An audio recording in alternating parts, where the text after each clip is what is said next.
Good evening, everybody. Thank you all for coming. This evening, this is a deferred event which we originally wanted to do around the end of March, uh, more closer to Utpal Dutt's birth centenary. But for inevitable reasons, we had to defer this program.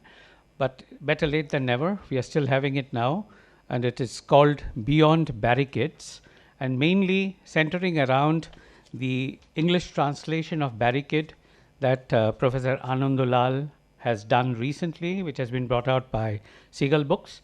And that's why Seagull Books and Victoria Memorial Hall are jointly presenting this evening's program. A kind of conversation with Professor Ananda Lal and Dhritiman Chatterji, where I shall just try in between to try poke them a little bit and give them cues and make them talk on the topic that we are supposed to be talking this evening. At the very outset, may I request Dr. Joyanta Sengupta to welcome the audience and set the ball rolling so that we can then take it up from there and carry on.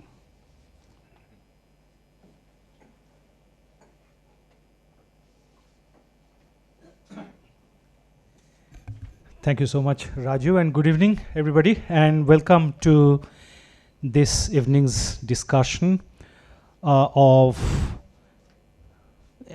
basically the English translation of Barricade. It's an assessment of Utpal Dutt's life and legacy. It's nearly 3 decades since his passing in 1993, and as Raju said, we wanted to do this event in around end of March, when Utpal Dutt, if he had been alive, would have been 93. So this is a deferred event, and this is one more of those collaborative events that we are doing with Seagull Books. We have done some wonderful events in collaboration with Seagull Books. This is one more addition to that long list. So I'm very grateful to Naveen, my friend Naveen Kishore, for giving us another opportunity to collaborate. This is about, Barricade is, I'm stopping myself. I was just going to say an iconic play, but then I remembered that it's not really iconic. It's an iconoclastic play. So we will, and it has strong resonances with our time, as most great works do. We will be, I hope, I pray in fact, that we will be moderate and tolerant in our assessment of these resonances in the present time. And I am very grateful as always, we are very honored to have Professor Ananda Lal, who has translated Barricade into English. Professor Lal has spoken in the Victoria Memorial Hall before, but he's the ideal person to put Utpal Dutt's life and legacy in context with particular reference to Barricade. And I'm absolutely honored to have Dhritiman Chatterji here to engage in this conversation. I would say that I am both immensely pleased and puzzled that we have Dhritiman here with us this evening, because normally we would have expected him to be in Cannes right now, where his debut film, Pratidwandi, has been officially selected to be screened as one of the Cannes classics. But he's not there, he's here. For one reason, because we are any day much better than Cannes. And I am very, very grateful for Dhritiman for making time to be here. I'm also very grateful to Cannes Film Festival for sparing him for tonight and allowing him to be with us. And we have my colleague Raju Raman, another old hand at theatre and everything cultural, to moderate this session. I know that he may want to veer occasionally towards immoderation. I would implore everybody not to do that. I would also implore the audience not to ask immoderate questions. So that's all I have to say. We are We are very honored to have this as a deferred event, and we look forward to an evening of riveting conversations. Thank you so much. Thank you very much for being here. Thank you very much, Joyanto. Joyanto was just saying that, we are lucky to have Dhritiman over here because he was supposed to be in Cannes. Because when I learnt of Pratidandi being screened at Cannes, I wrote in an email to Ananda. I said, isn't Dhritiman pushing off to Cannes? And then he said, let me ask. So he asked Sundar, can you or can you not? And he said, I can, as far as Victoria is concerned. So that is our luck here. And of course, Joyanto has also kind of put a caveat, kind of a forewarning that, I may sometimes slip into immoderation, but he did not define what immoderation was. Whenever we do a lot of these inter-school debates, one of the rules says that use of unparliamentary language is prohibited. And then I am always confused, because if those children were to look at Lok Sabha TV and see what is parliamentary language and what is unparliamentary language, they would be terribly, terribly confused. Anyway, let's get on with what we are assembled here for this evening. So may I request Dhritiman Chatterji and Professor Ananda Lal to kindly take your seats here. Oh, you have something pleasant to do? Yeah, then go ahead and do it.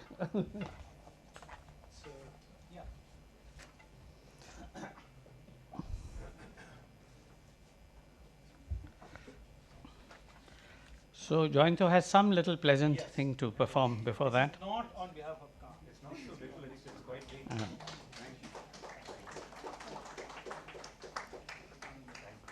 Not little at all, quite big. Thank you. Yes. Oh, for me too. I thought it was always ghar ki murgi dal barabar, but it seems that it's not like that. Thank you very much. Sometimes it's nice to do a little inbreeding. Right.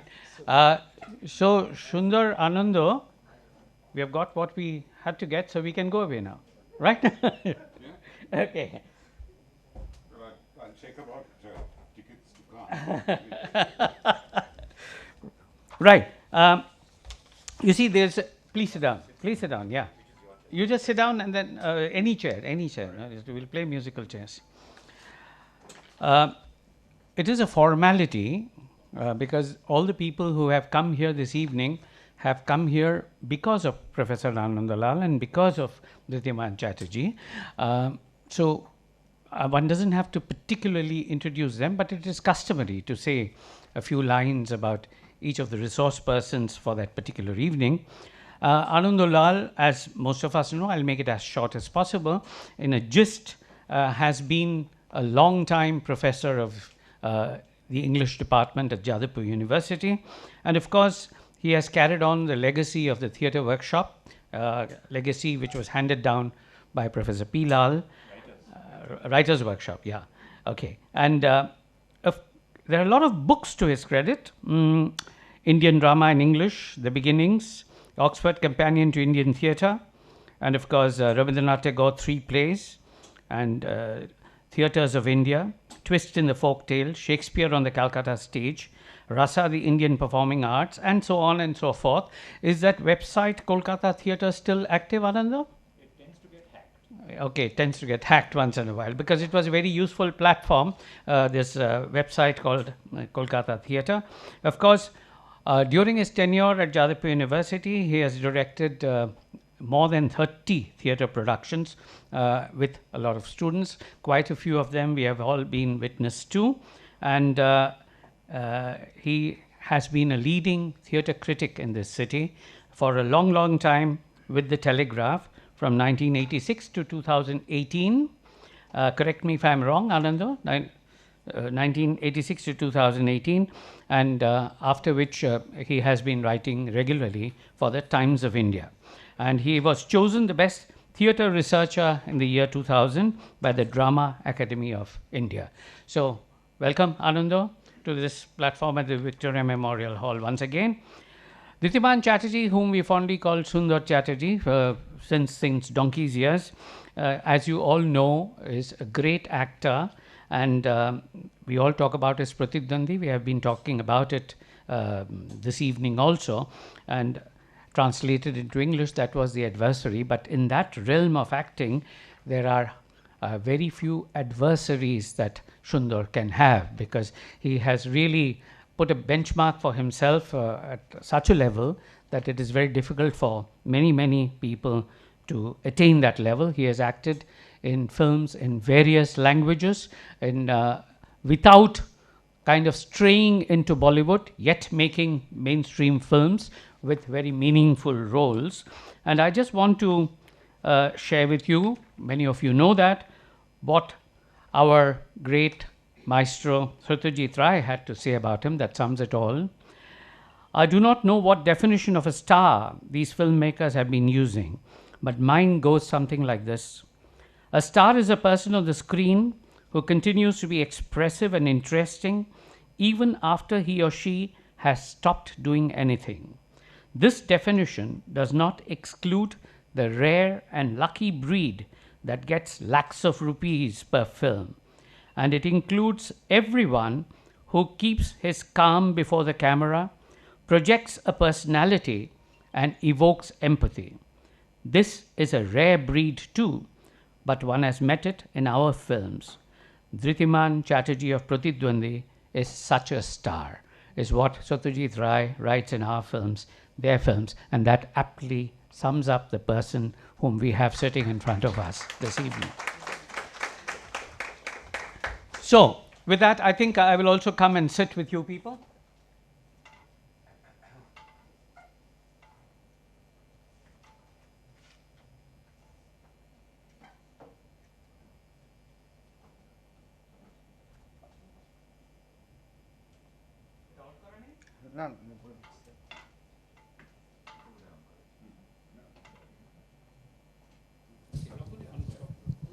Good. All right. We have a lot on the agenda this evening, as it always turns out to be, because one always wants to curtail what one has to say, but ends up saying much more than one has planned. But let's get going and then see how we do for time management. The very first thing we want to discuss is, after 50 years, why was this sudden necessity felt for translating Barricade into English? And I think Ananda could throw some light on that. Sure. Thank you, and thank you all for coming this evening. It's wonderful to see a full house. Not too many theatre shows have a full house nowadays, so it's always very nice. Well, basically three things. One is that one of the reasons why I do translate Bangla plays is that there is a shortage of translations of Bangla plays, and obviously for Utpal Dutt, there is a huge absence in terms of the plays available outside Bangla. For instance, just to give you some idea, all of you know about Utpal Dutt, but if you think about it, of his greatest plays, Ongar has not been translated, Kollol has not been translated, Tine Tolwar has not been translated, later on Ajke Shahjahan has not been translated, Jonatar Aphim has not been translated. What has been translated are actually, in my opinion, they're not bad, but they're not among the greatest. So you know what's going on. The politics of translation, the state of translation itself in this country is one of the reasons behind my choice over here. Obviously, I think Barricade is one of his best plays. So the second part of that answer... Can I ask you a question? Sure. Yeah. You were saying that Utpal Dutt has not been translated as much as he probably deserved to be. On the other hand, a contemporary, near contemporary, like Badal Charkar, has been translated more. Yeah. What, according to you, are the reasons? I would punch that question with a little more query, saying that, do you think that these plays like Ongar and other plays, Tine Talwar, did not get translated because people didn't dare to indulge in translating those, because they thought these were really plays which were having so many nuances which would be difficult to put in English and beyond a lot of translators' capability? No, that would be very unfair to translators, the few of us who are out there. So it's not because of difficulty, because then Badal Sarkar should be equally difficult. Badal Sarkar has been translated for various reasons, which is actually not the subject of our discussion, but more of his works are available. To some extent, it is also true that while both of them belonged to a leftist political orientation, Badal Sarkar's plays are, in that sense, a little bit more, comparatively speaking, universal. So they can reach out without necessarily the Marxist background that Utpal Dutt's plays always have. Anyway, to go back to the second point, for my translation of this particular play is that I found that it must be translated today. Because with the plethora of the far-right parties in every part of the world, the fundamentalist fanaticism in every part of the world growing to an extent that when we were, our generation was in college, never would we have anticipated that this would be the state of the world in 2022. I thought that this is absolutely imperative that it should be out there for the non-Bengalis. The Bengalis know, for the non-Bengalis to read. So that's the other reason. It just happens to be the 50th year of the production of the play. So that is a kind of tertiary reason. That's it. Yeah, but even the time that this particular play, Barricade, was written and staged, they were really turbulent times here in Bengal, particularly in Calcutta. And we have been witness to that also as in our student life or slightly post-student life. So maybe you think that there was a compulsion on the part of Utpal Dutt also to create these kind of plays in that kind of an atmosphere. And as you said that, these kind of things keep repeating themselves in history in various parts of the world. And that is why, they are timeless in some sense of the term. And do you think that that was one of the... Absolutely. Yeah. Because, what happened in Germany in 1933 was being repeated in, as Utpal Dutt says, in Bengal in 1971-72. And, it's been kind of in the air ever since. I mean, the similar things have been taking place. May I ask, Sundarda, if you could kind of just read out that epigraph from Ian Peterson, because Utpal Dutt borrowed the idea from historical record of 1933 Germany, when the Nazis began to take over. And the book in question, the source in question was Ian Peterson's Unheere Strasse, right? Yeah. Yeah, I just want to say in terms of what Ananda was saying just now is that when Utpal Dutt wrote Barricade and as a picture of the turbulent early 70s, he referenced something that happened in 1933 and used that as the play ostensibly is about what is happening in Germany in 1933 because, and Ananda says so in his introduction, because he knew that if he was to write a play about what was happening in Bengal in 1972, he would probably be put in jail. So in a sense, 1933, events of 1933 led to a play in 1972. And, the translation of that play is happening in 2022 as another reference point. I think it's important to keep that in mind. Allow me to read the epigraph. Yes, please. But not that he was a stranger to being jailed at that time, because he was, even for... Jayantok has asked us not to be immoderate, but I'm afraid in my reading, perhaps I'll have to be a bit, call it immoderate or dramatic, in order to communicate what Ananda has written. You'll have to... That is theatrical license. All right.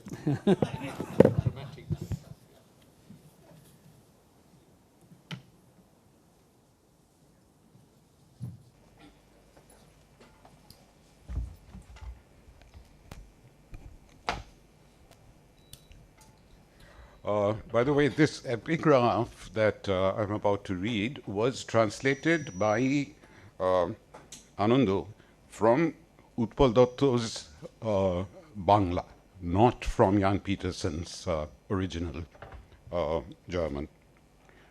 This is how it goes. What is fascism? In what ways, step by step, do fascists overcast a country's skies like storm clouds? Can doctors, justices, housewives, priests, journalists, intellectuals of all kinds shut the doors of their homes and stay far from the tumult on the thoroughfares? Will fascism spare anyone? The experience of Nazi ascendancy in Germany says that in the end, everyone has to come and stand at the barricades, unless it has become far too late. Wonderful. Very well read, and that wasn't immoderate at all. This leads us, the piece that you read leads us straight to the state of Berlin in 1933. And here I would like Ananda to come in and introduce the context and the characters. Sure. Actually, Raju, in fact, you can do that too, because you know the country much better than I do, and the history of Germany. I didn't live in those times. No, mine is also a knowledge from books. Yes. Absolutely. But your German is better than mine. All I know is Guten Morgen and Achtung and Verboten, right? You help me out. Raju helped me out with the German extracts from that Utpal Dutt himself had placed in the text. Very often, Utpal Dutt had done so without actually translating them into Bangla, which is the normal procedure for any foreign language in used on Bangla stage. A double kind of thing. But he didn't do that. Very interesting. Anyway, so 1933, Berlin especially was a very rough city to live in, because there were bomb blasts, pitched battles on the streets. Those of you who are aware of the ascendance of the Nazis will know this only too well. But those of you who don't, this was the time when they were gaining power. This was also a time in which there were multiple elections happening in Germany, pretty much every other month. And it's really, at one level, when you see the play or read the text, it's really hilarious. It's so absurd in terms of the politics of Germany at that time. But the violence was terrible. The violence is something that we, in our own times, can relate to. And the particular constituents that Jan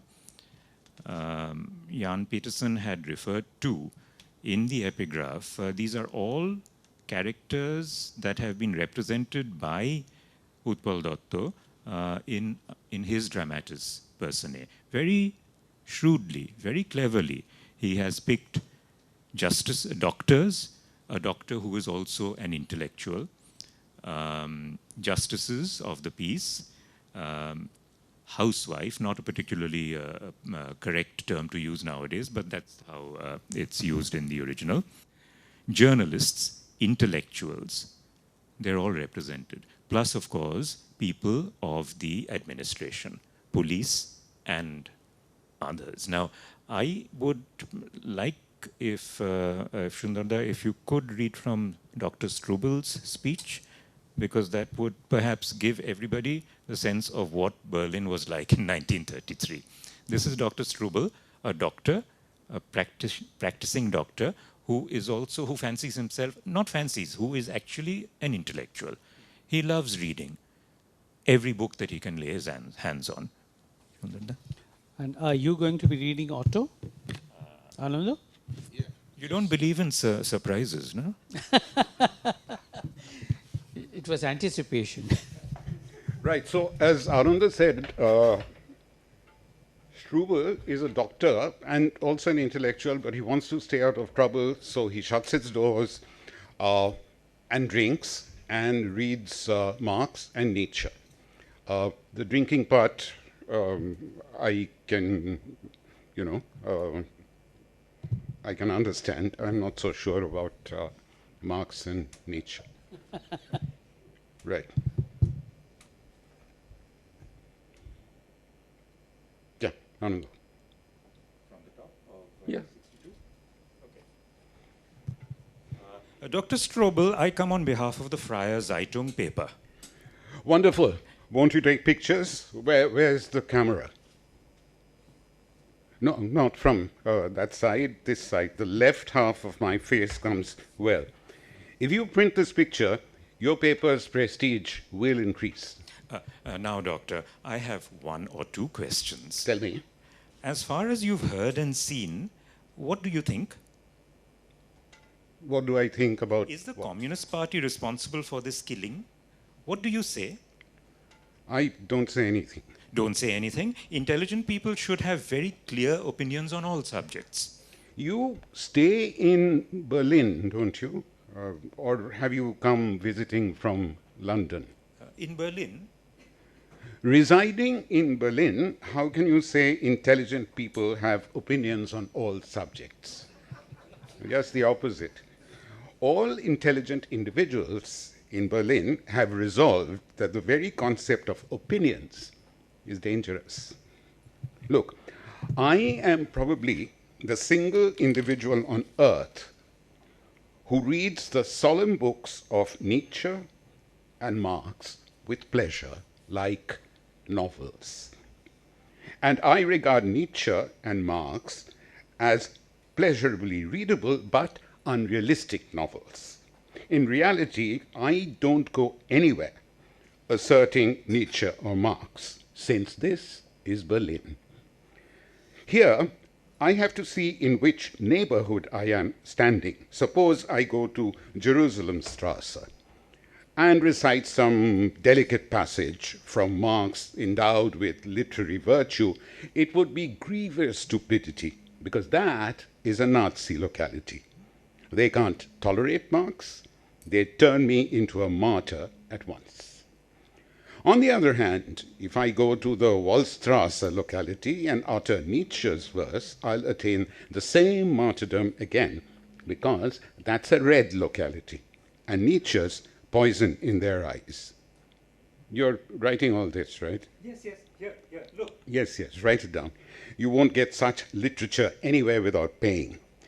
So you see, in Berlin, the concept of views is very much a secret matter. Like venereal diseases. Since it's hard to keep track of which locality is being grabbed by whom and when, there's no certainty that the locality grabbed by some today will remain under them tomorrow. Suppose you belch Marxist opinions ecstatically to humor boys in a red neighborhood today. 2 days later, you'll see Nazi boys around you. Then that little opinion uttered at a weak moment will, with the logic of a bamboo stick, fly at your buttocks.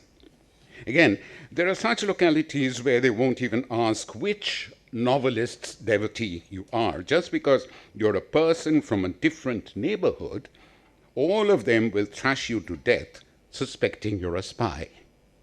Naturally, therefore, Berlin's intelligentsia has rejected the concept called opinion. Keeping 100 yards away from those two groups, I speak in the high-minded Shakespeare's language, a plague on both your houses. May both your families be seized by pestilence. You too won't reveal your views if you want to survive. I'll reveal them because I'm not intelligent, I'm ignorant. Yeah. I think where we can actually let the play speak for itself, the original production speak for itself. I've been very lucky in being able to get hold of a later performance of the original production. We will have we will have a video clip of the inimitable Shotto Bandopadhyay as Otto, the character I was feebly trying to perform over here, doing the first monologue in scene 1, where he tells you what's happening in 1933 Berlin. Actually, the piece that Sundar read just now, also reminds us of some conversations that we have sometimes. Bepada chele padaye eshe mastani marbe keno. Yeah, this is something we hear all the time. Yeah, and it's a question of also elaka dokhol, which is being talked about there also, grabbing which locality. Right, chalao. Sound tight to Jure. There was a bomb that just went off. Jure. আরেকটু জোরে। গত 6 মাসে 461টা খণ্ডবিত হয়ে গেছে পিস্তল, বোমা, ছুরি আর বিয়ারের বোতল। এক মাসে 86টা রাজনৈতিক খুন হয়ে গেছে। সকলে স্ত্রী পুত্র পরিবার হারাচ্ছে। সন্ধ্যের পরে বার্লিনের রাজপথে লোক হাঁটে না, এক রিপোর্টার ছাড়া। সে আছে স্বল্প ঘটে। ধ্বংসের রোজনাম চালিতে পঞ্চায়েত লিন্ডেনের প্রশস্ত চৌরাস্তায় যেখানে চিৎপাট হয়ে পড়ে আছে সদ্য নিহত কোনো রাজনৈতিক কর্মী, পুলিশের কেন্দ্রীয় হাজতে যেখানে শখানেক ছাত্রকে প্রচন্ড ধোলাই দেওয়া হচ্ছে রবারের নল দিয়ে, নাৎসি ঝটিকা বাহিনীর মিছিলে যেখানে পদে পদে বোমা ফাটে আর গুলি করে।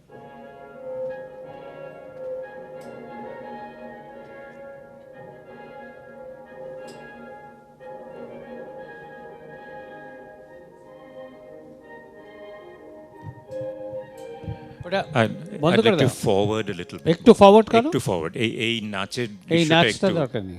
বাদ দিয়ে তারপর আবার ফিরে আসছে সত্য। আরো আরো উনি ফিরে আসবেন, উনি যখন আবার শুরু করবেন। হ্যাঁ,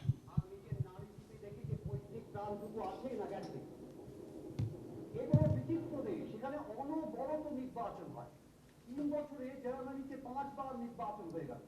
1930 সালে 14 সেপ্টেম্বর নির্বাচন হলো, তাতে আইনসভার 608টি আসনের মধ্যে হিটলারের নাৎসি পার্টি পেল 107টি এবং শ্রমিক party 350টি।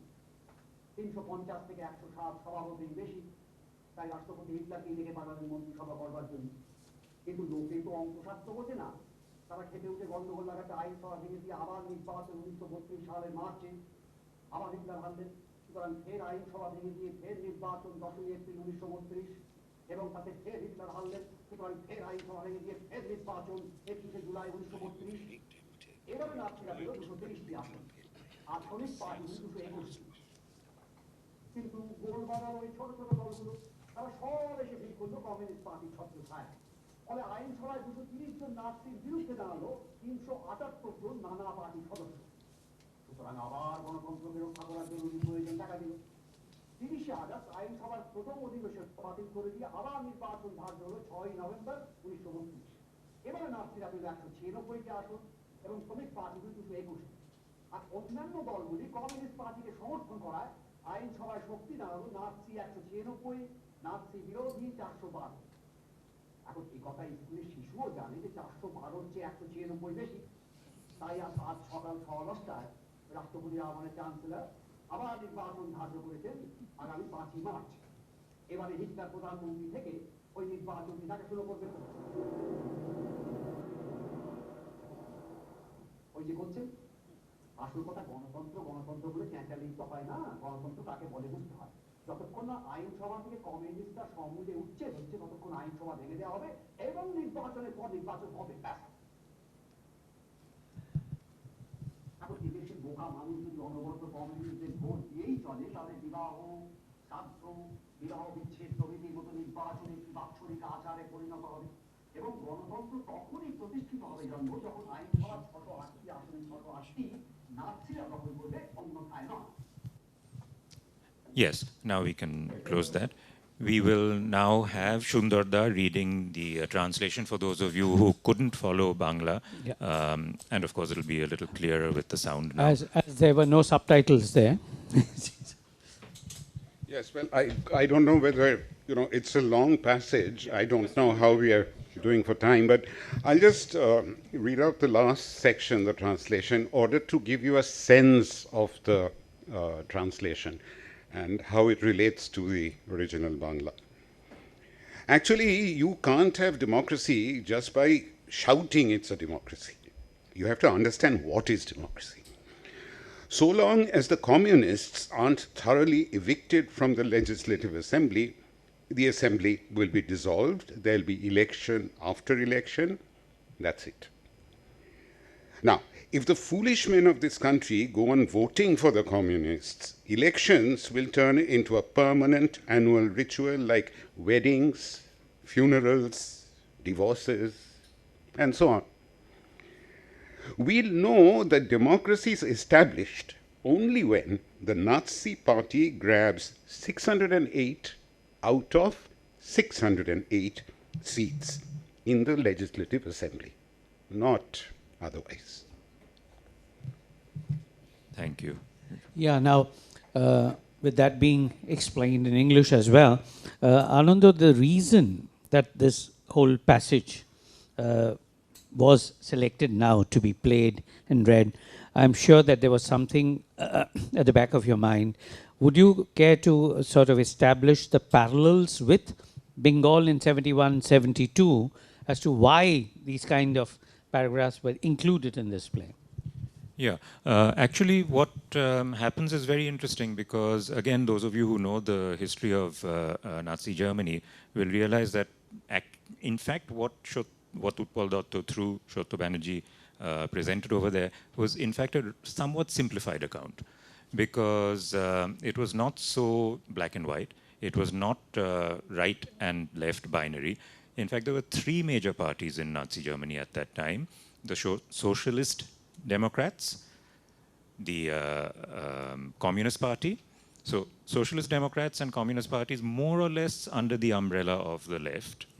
And of course the Nazi Party, the Nationalist Socialist Party.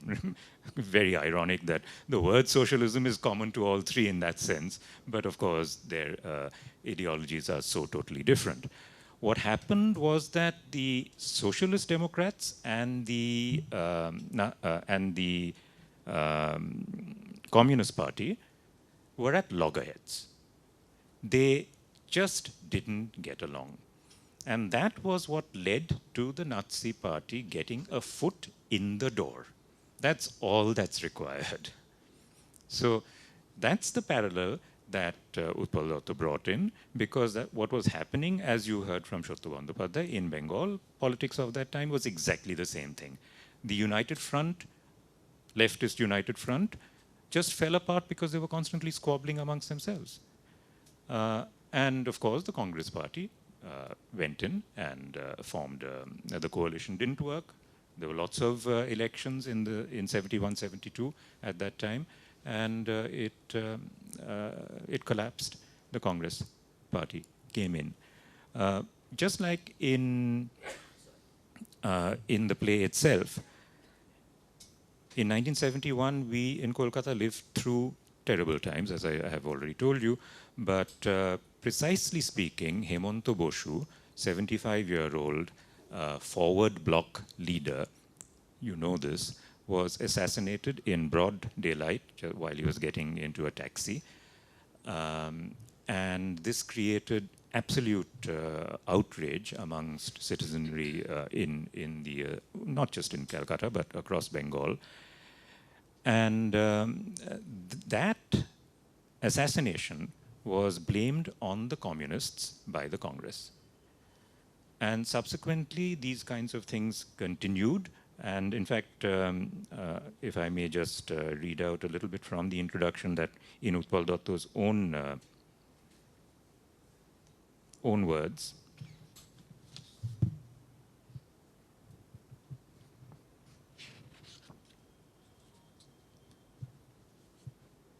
the coalition led by the Congress, of course, had lasted only 3 months, and then the state collapsed into another spell of president's rule.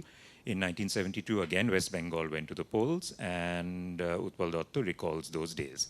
There was no way we could do political plays in Calcutta at that point of time with the Congress mafia on the rampage. They were killing people. CPIM offices were being attacked everywhere, set on fire. Party workers were being dragged out of their homes and being killed. But in 1972, we all felt that we had to take the offensive. Then we staged Barricade. They were making a Reichstag fire trial out of the murder of Hemanta Boshu by putting the guilt on the communists and hoping to win the elections that way. Then he says there was shameless rigging, booth capturing in the 1972 elections, etc., etc. And to the shame, these are his words, to the shame of the intellectuals, not one voice was raised against this naked aggression against democracy. And of course, it continues, the Kolkata parallels. There is, in fact, something Utpal Dutt could not have possibly foreseen. In the play, he talks about the Nazis attacking theater.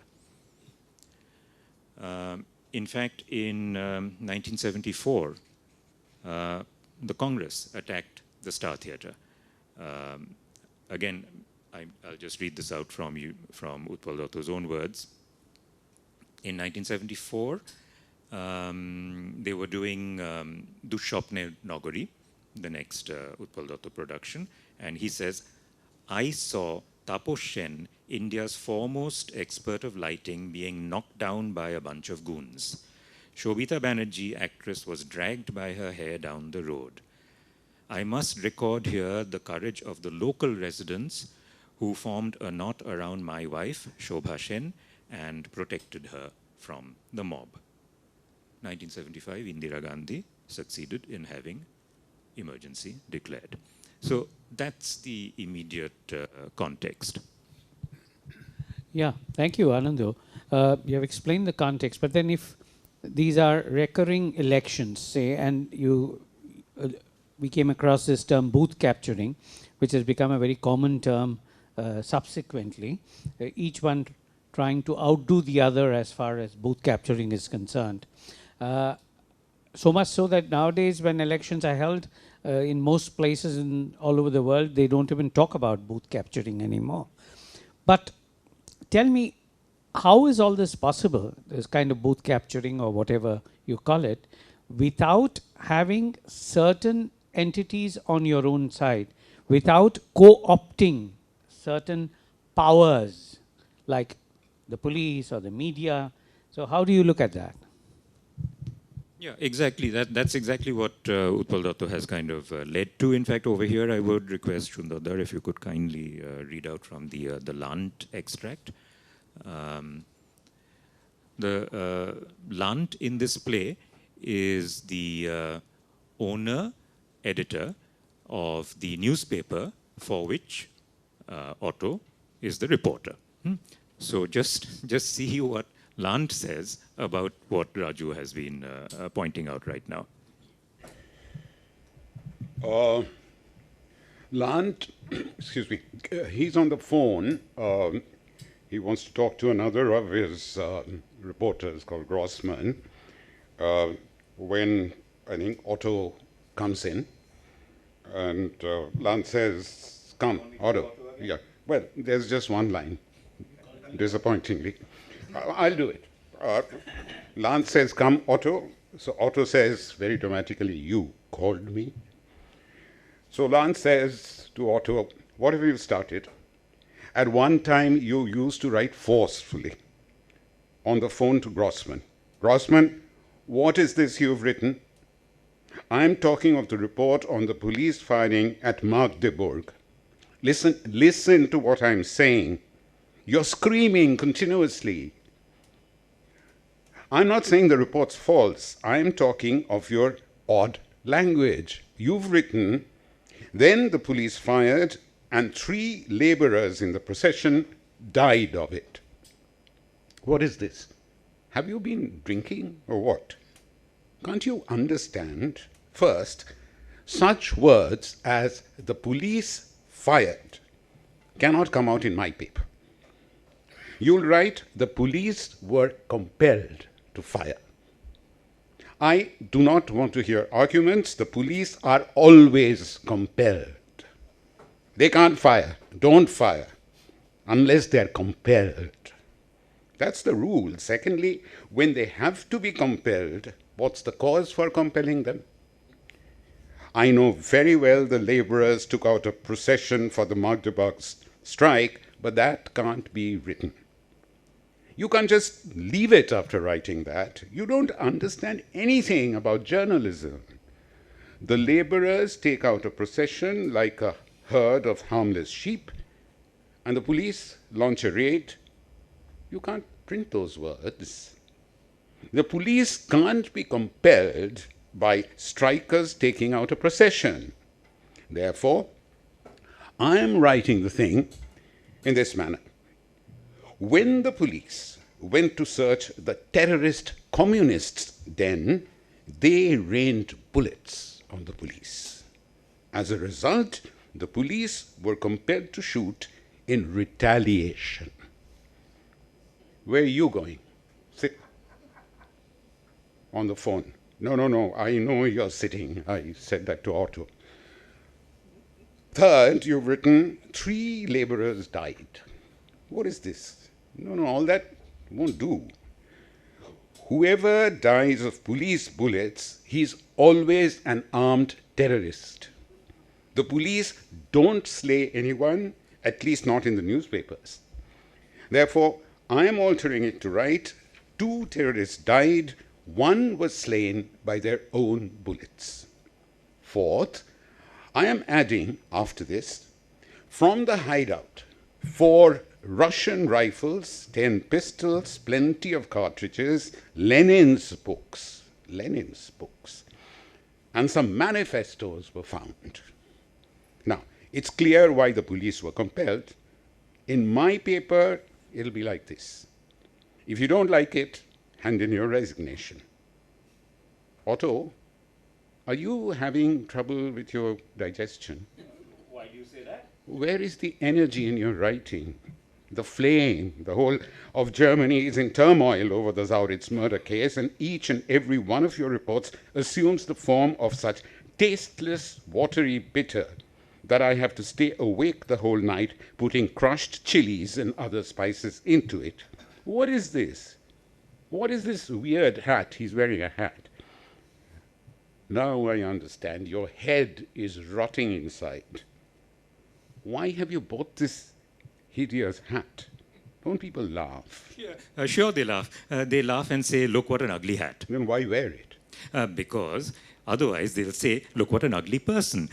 This hat's a way to direct their sight in a different path. I think Ananda and I are getting carried away by our enthusiasm. Yes, I think come back to your seat. No, you were wearing the right hats as far as the discussion was concerned. Right. Now, you see here, one is specifically talking about the print medium, yeah, media as in the print medium. But then in subsequent years, after 33, they made sure that they their reach went beyond the print medium onto the electronic medium as well, and to cinema more precisely.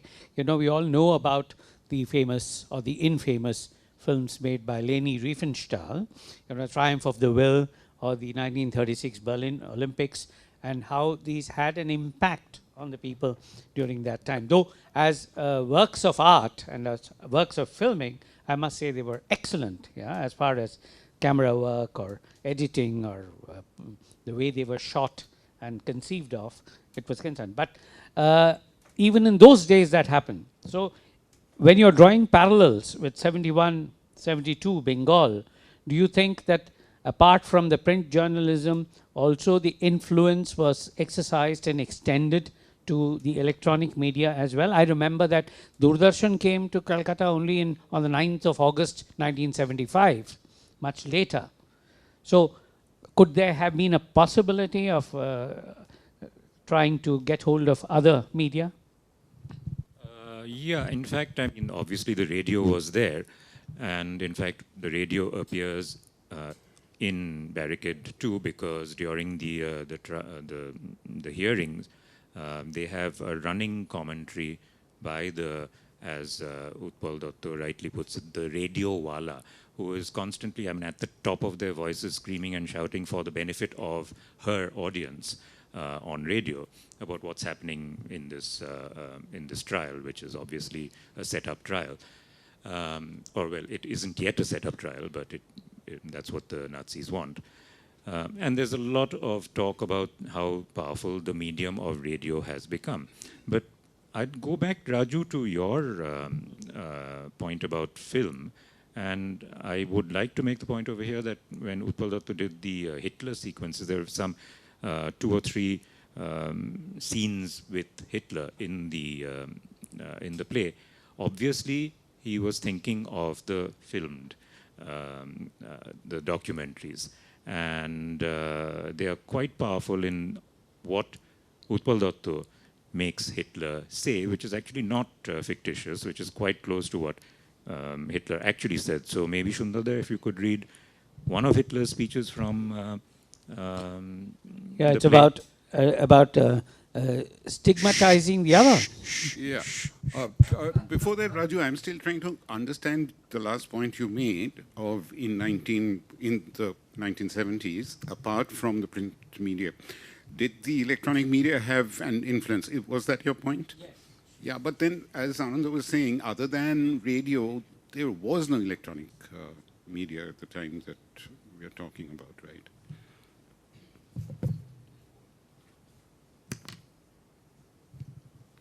And Utpal Dutt did this by a huge kind of lighting. Naveen is here. I think, Naveen, you must have seen that production. So it was a kind of lit from the bottom, showing Hitler's shadow, massive shadow at the backdrop, on the backdrop. And this is what it Well, there's one stereotyped way of doing Hitler, which is going like that and like that. So I'm going to abjure that and just read it in a straightforward sort of manner. The communist real nature has been uncovered. Well, when one says the communist real nature has been uncovered. They're not men, they're beasts. Otherwise, they wouldn't have brutally murdered the old patriot Zauritz. They're not Germans. Their bodies have black Asian blood. They're a poisonous sore on this country's health. They're the hired agents of Moscow's Jewish intrigue. Look at their ensign, that hammer and sickle that they've borrowed from Russia. It's not our ensign. There's no place in nationalistic Germany for them. They are enemies of democracy, obstacles to socialism. Go to election centers on the 5th of March with the name of Zauritz, old leader of the race, on your lips. By the strength of votes, uproot the Asiatic disease named egalitarianism from this country. Yeah, that was a specimen of how Hitler put it. So the kind of undertone of Amra Ora was already there at that time, you see. Now, we have had excerpts read from the translation of this book, which gives us a fair idea of what the play was all about. Now we would go on to ask Ananda more specifically about the process of translation, itself. Now, what are the kind of difficulties that you faced while you were going through this translation? Did it take you a lot of time? Did you have to revisit some of the portions which you had already done? Because on hindsight, you thought probably they could be done better? Yeah, I think Shundadar also had some questions on the translation itself, but yeah, let me address Raju's. Of course, I mean, my first try at this was actually while subtitling it for a Doordarshan production at that time. This was in 1995. Doordarshan then was actually doing some good things. And they decided, why I don't know, but they would be doing a performance, a telecast of Barricade. So what I was given the video. That's how actually I got hold of this video that you saw, and I preserved it on a VHS tape, which, again, it's very rare that one has the opportunity to actually see a performance of a play while translating it, because that has live dialogue, stage business, as we call it, which I incorporated into the footnotes of this translation, because the translation is not just the printed text, but also the performed text. So I was really very lucky. Now, subtitling is one, as we all know, one method of translation, and you have to keep it really very compact because of the screen, moving so fast that you would be unable to, if it was a long line, translating every part of it would be impossible, because the viewer would lose his eyesight trying to follow the subtitles. I was going to joke about this, Shundarda. I was going to say, when Raju was introducing you, that we have decided no can do. Right? Students of mine will understand I have a very bad habit of punning, so please forgive me. So that was the first try. And then when the political situations around the world began to take these turns, I realized that I had to do the whole thing properly. So that's when I went back to the original. Obviously, you have to do it as completely as possible, to be as faithful as possible. I also translate in terms of drama. I translate with a view of the spoken word, the way the line or the dialogue would be spoken on stage. So I am not interested in literary correctness when I'm translating drama.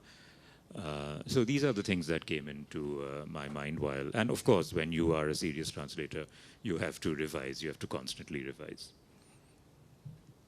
Though you had some questions for him about the translation as well? Yeah, well, questions and, thoughts. As a layperson, I mean, I am not a translator, but like a lot of us here who read non-Bangla or non-English works, whether it's fiction or otherwise, in English. I mean, any example from Tolstoy to Chekhov, or at least I, always sort of start thinking that I'm reading an original. I mean, very soon the fact that I'm reading a translation goes out of my mind. I mean, for me, the source language becomes the language that I'm reading in. And unless I'm a professional of some kind and constantly comparing between the source language and the translation, to me, what I have in front of me and what I'm reading is the original. Now, is that something that you try to achieve? That's my number one question. Number two, particularly in the areas of scripts of plays or films, where there's a lot of emotion involved, where there's a lot of ideology involved. Do you think that a translator's background, personality, baggage, political beliefs, ideological beliefs, social background, that these impact translations? Yeah, very good questions, Shundarda. The first question, as a translator, I am not going to take on any attempt at trying to create a new text as if it was written in the target language. That is not what my idea of translation is, because, I've said this elsewhere, I believe in the translator being a transparent, in transparenting, which is being, obviously there's a pun over here, people know me, which is, of course, you're parenting the particular text, but also transparency. So everything that is there in the original, I will put out there. I will not edit. If there are mistakes, I will let them remain, but I will make a footnote saying that, okay, this is a bit inaccurate over here. Like I was telling you about the political situation in Nazi Germany. It isn't a binary. It was actually 3 parties, etc. So I am there to provide the service of a middle person, an intermediary, who is putting one source text into the target language. And I am not going to pretend that this is the original, because I'm not the original.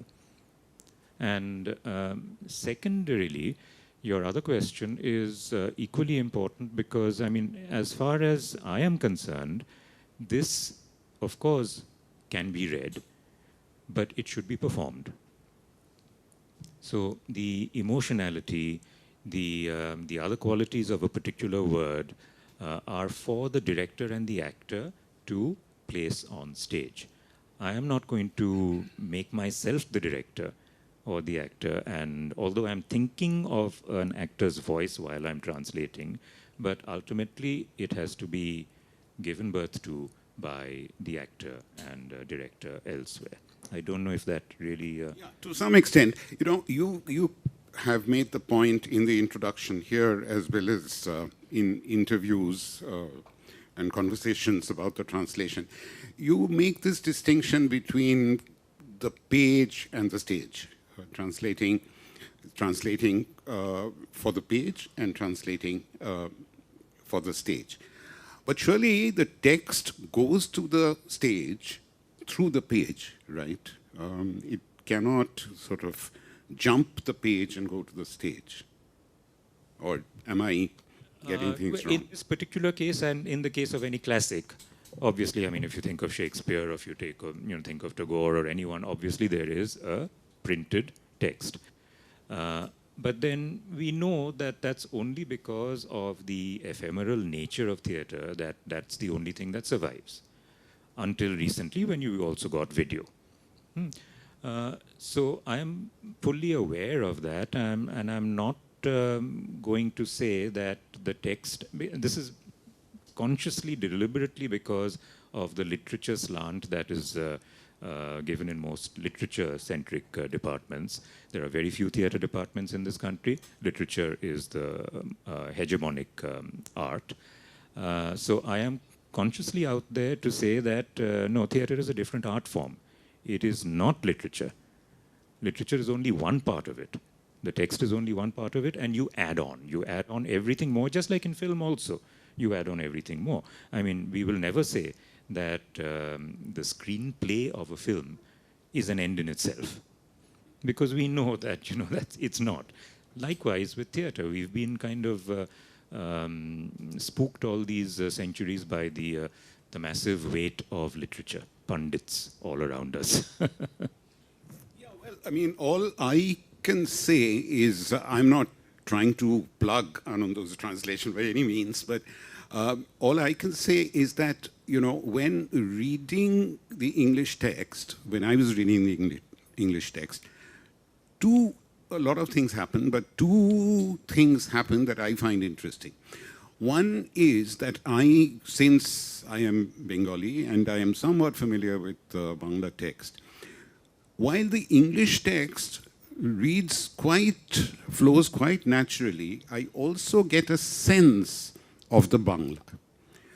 Phrases such as "dhori mach, na chui pani."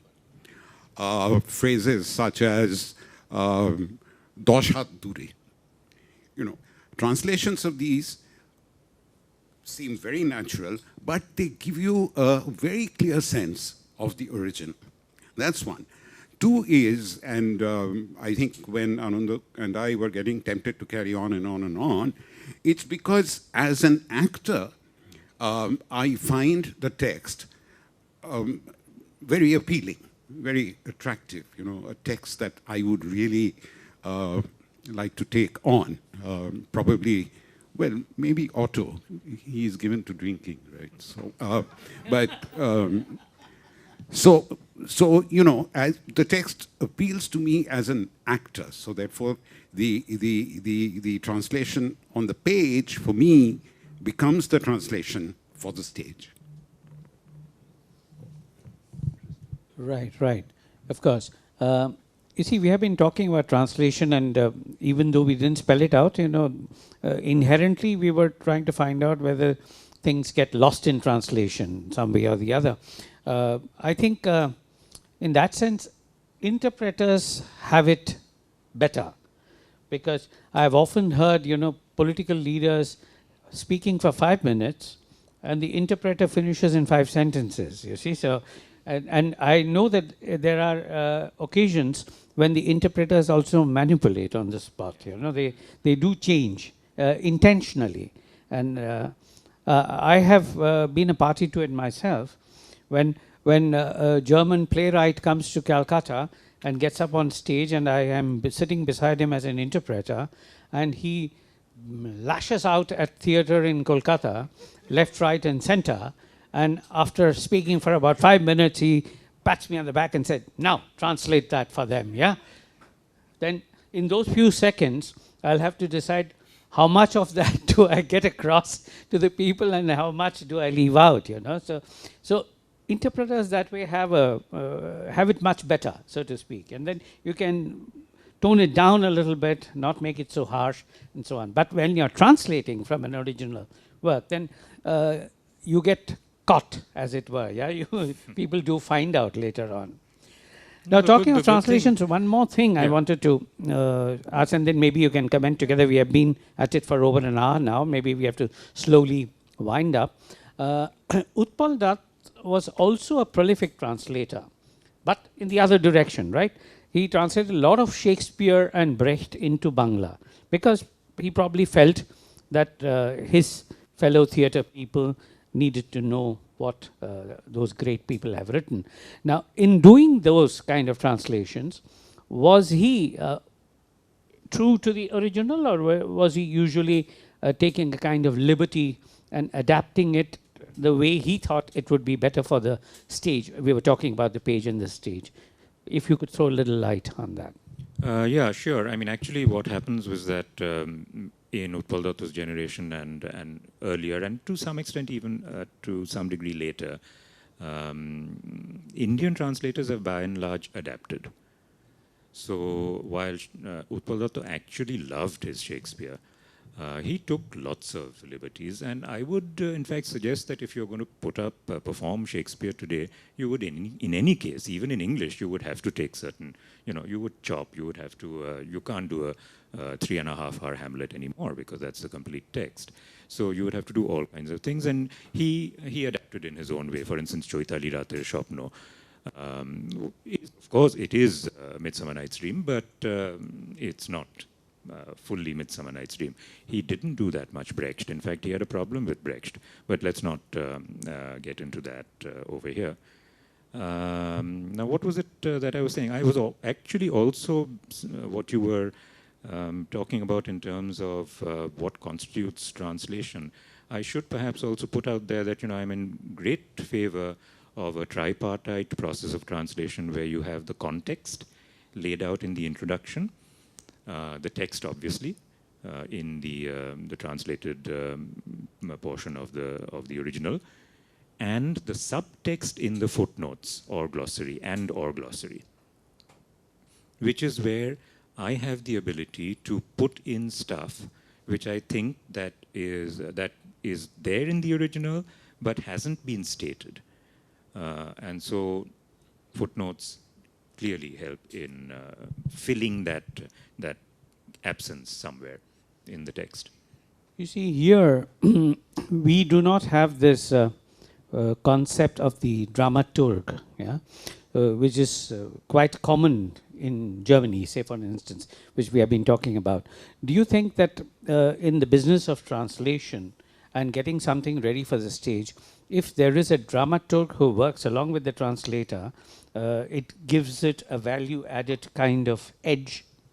Absolutely, not just for translator, not just for translation, but a dramaturg is, I have always argued, essential in all theatre. regardless of whether you're translating or it's an original work, you have to have someone who is working with the director to be able to tell them that somehow the text is not working over here. So unfortunately, what happens is that you said about Germany, the dramaturg idea, actually the concept was developed there, absolutely. But it has taken root in European theatre, in American theatre, in British theatre. Dramaturgy is big. You have to have a dramaturg means a kind of literary advisor. The director may say, go to blazes, I don't need your, but that person is there to give the director their 2 pennies worth. In India, there is no such thing. In India, as we all know, the director is the dictator. So there, I have always argued in my criticism that you need to have someone to just come in and say that, maybe this is not working, or maybe you, in a translated text, maybe you should take this, you should drop that, think about it. So that's my take on what you're saying. But dramaturgy is so important, it cannot be neglected in theatre. Okay, we would perhaps take a few questions from all these people who have been listening so patiently, so long. Priyadarshi, I'm intentionally not giving you the first question, yeah? I take that prerogative because I knew you would be the first person to ask. So we'll come back to you later, okay? Right, yes, go ahead. একটা microphone এখানে নিয়ে যান।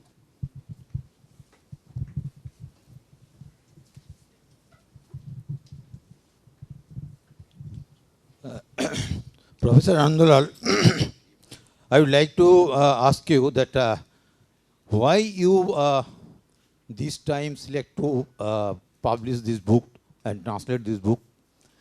This period is disturbed in India, do you think?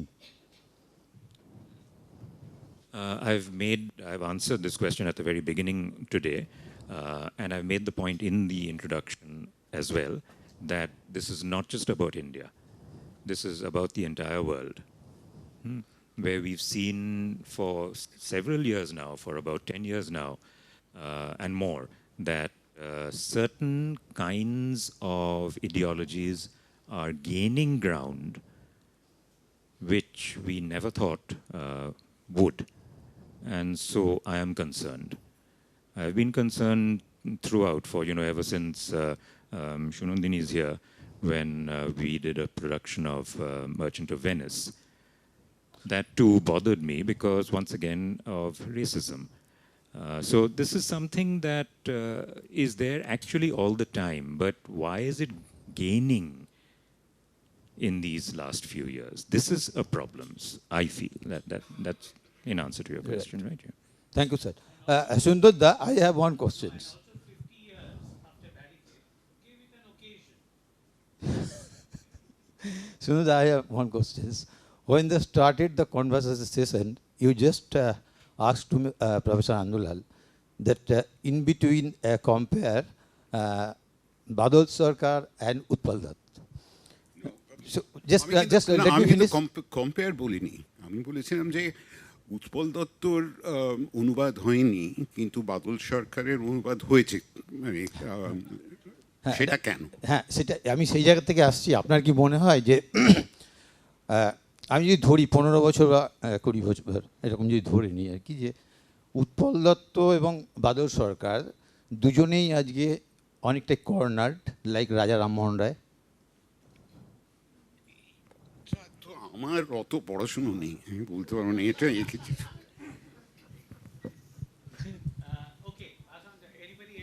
না, কিন্তু এটা মানে আমি এটাও বলতে পারি যে এখন কিন্তু উৎপল দত্তের অনেকগুলো নাটক বাংলা থিয়েটারে অনেক হচ্ছে, বেশ হচ্ছে, যেটা আমি আগে লক্ষ্য করিনি। সো এটা কিন্তু ঠিক নয় যে কর্নার্ড, একেবারেই নয়। আচ্ছা, এবারে একটু বিরত থাকুন।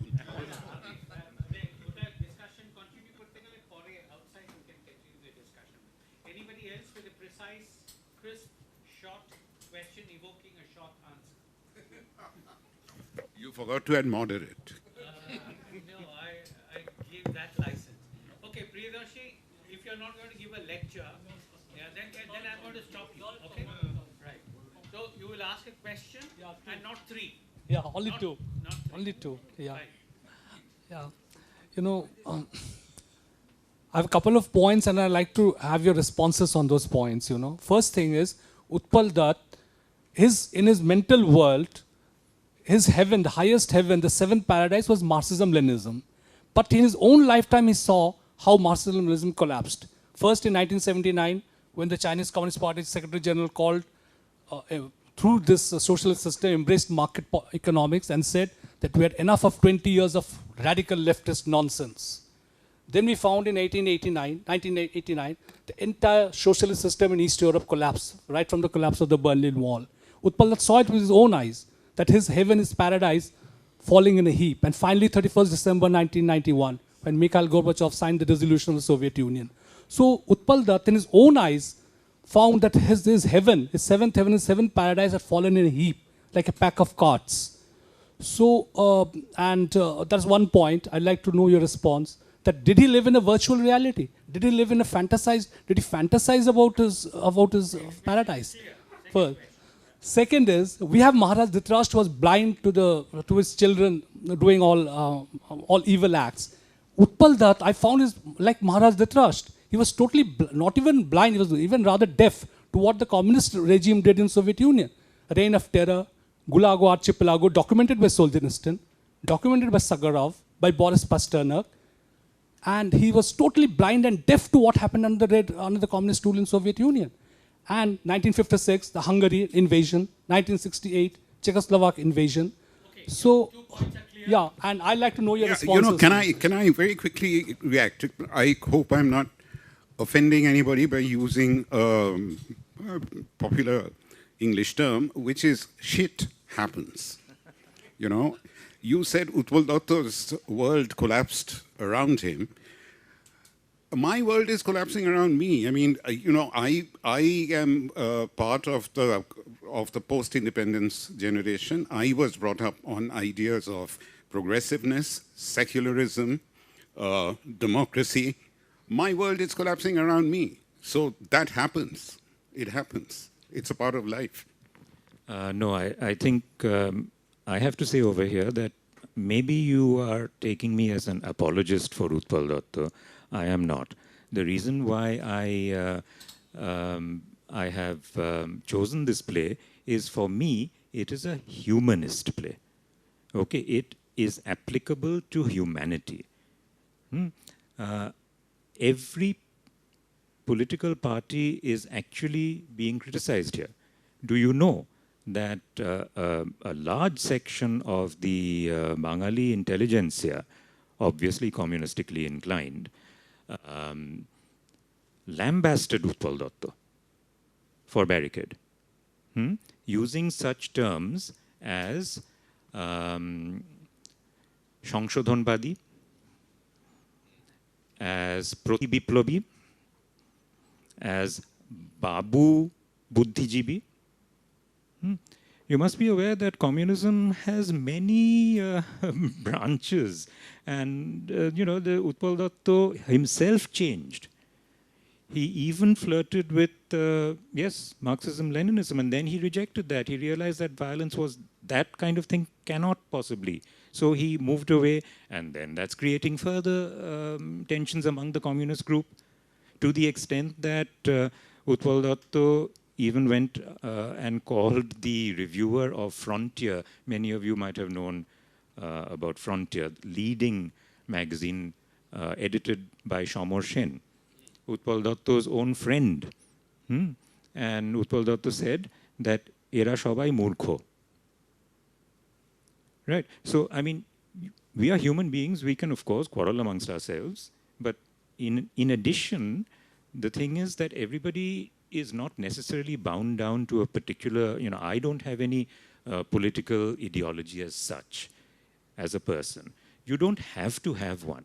And you shouldn't label people by those, any kind of term that you think fits that person necessarily. So I think that this is important as a humanist play. I am not a communist.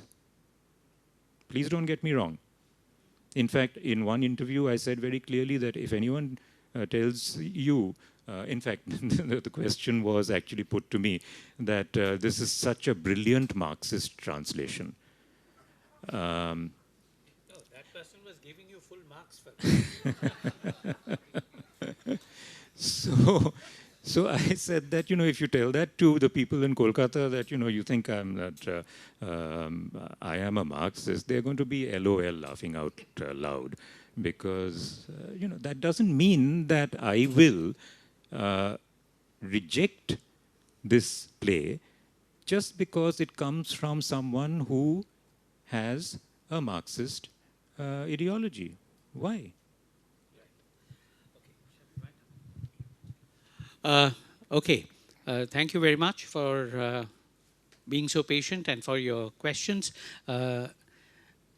The clock is striking 8 now, and before we get into a quarrelsome mood at some point of time, I would like to thank everybody, particularly our panelists for this evening, Dhritiman, Chatterji, and Dr. Ananda Lal, and of course, all the members of the audience. Naveen, on behalf of Seagull, would you like to say 2 sentences? I'll pass the mic on to you. No? Sure. Because we are grateful once again to Seagull Books for making this happen. Right. Absolutely. And Priyadarshi, sorry for not giving you the first question this time, because all questioners are equal, but some are more equal than others. Yeah. Thank you very much and good night.